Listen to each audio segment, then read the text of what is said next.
Bonjour. Permettez-moi aujourd'hui d'avoir une pensée toute particulière. Ça fait 2 ans aujourd'hui que M. Parizeau nous a quittés.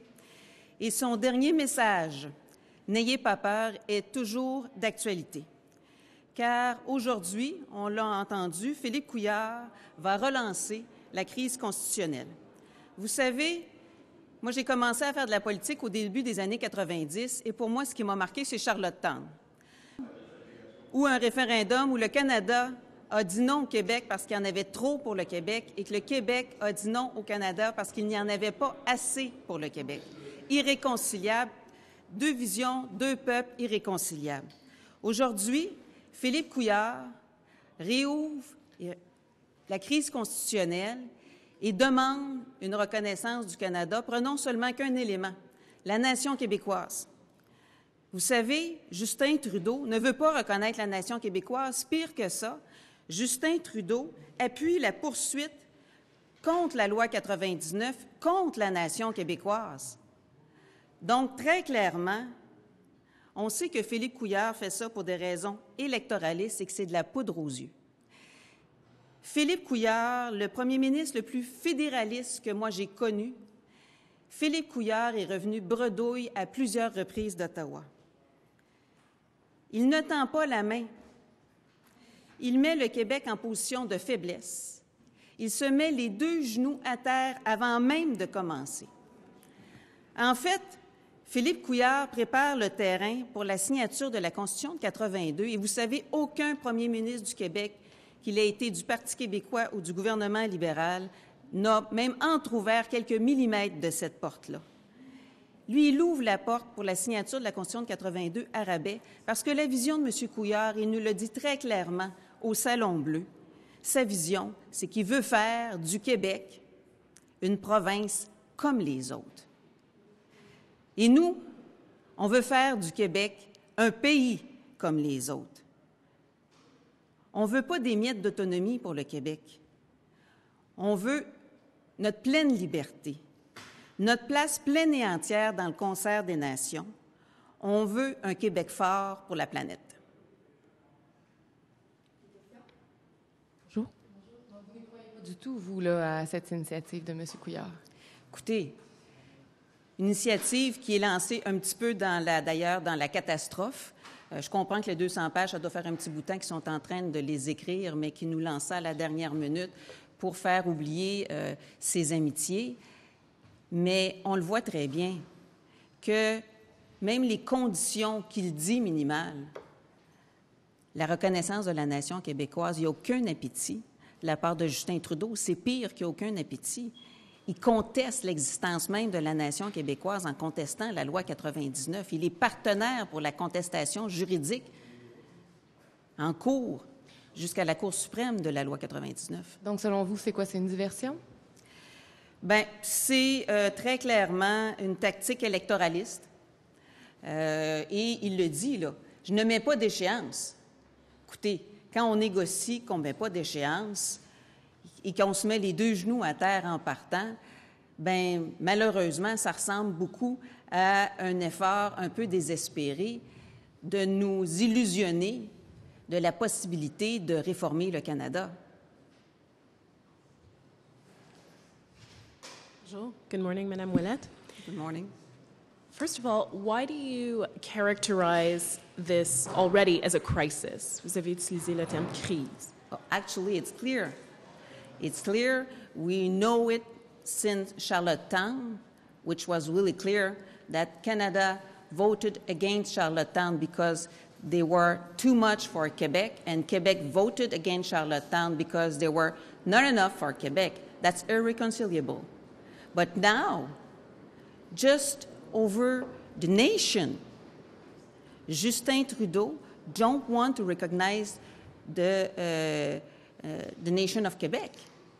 He even contest in court the Bill 99, which state the nation of Quebec. Just over one element, it's clear that it will have a clash there. And M. Couillard knows it. He knows it pretty well. And I think that it's just an electoralist tactics that he has because he knows it pretty well. And even him, the most federalism prime minister that I know, he came back without nothing from Ottawa. So with an election a year and a few months away, you see this as a clear strategy. This is purely strategic in your view. I think it is. It is. And it begins the negotiation, the two knees down, which is not good for Quebec because it will weaken Quebec. And what we want is a strong Quebec.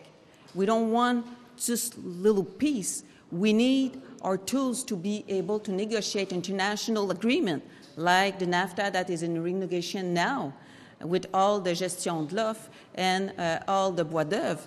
That's important that we have our voice. What we need a strong Quebec in the concert of nations for the planet, and that will make the difference. But I think that the good thing of what he's making, I think that it's more important than ever that we discuss the place in Quebec in the world, because we need to be independent to be able to continue our development. So that's an occasion to be able to do the debate. Madame Ouellet, what do you think Mr. Couillard's intention is in making this announcement this afternoon? I think that he knows already the results, but it's just like we say in French, poudre aux yeux. And it's really an electoral tactics, because even himself, which is the most federalist prime minister that I know, came back from Ottawa without nothing in his hand.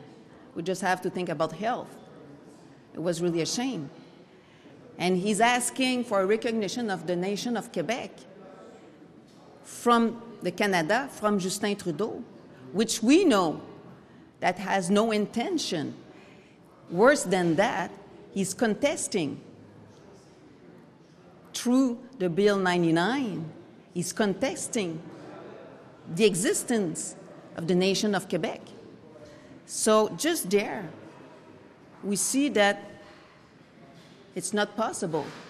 And the only solution to all these constitutional crises is to take our independence. That's the only solution. As long as it will not be done, it will have to be done. On the timeline, so we have just over 2 weeks left of the session. Then we're going into the summer break. He makes this announcement this afternoon, which is about, a very sensitive, maybe even explosive issue, the Constitution. How do you see that playing out throughout the summer? I don't know. We'll see.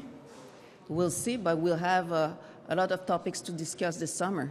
And I think with all the mondialization and globalization, we see now all the importance of being a country and the tools it will give us being a country. And of course, as independentists, we'll talk a lot about it. I think that discussion is open, and we'll talk about it. So this is an opportunity for your party then throughout the summer to discuss separatism, independence throughout the summer break then. It was already planned. I made the engagement to make a 50+1 answers for independence, so it was already planned. But I think with all this new debate, it'd be even more accurate to talk about that during the summer and even all the fall, all the autumn. Okay, merci. Thanks. Merci.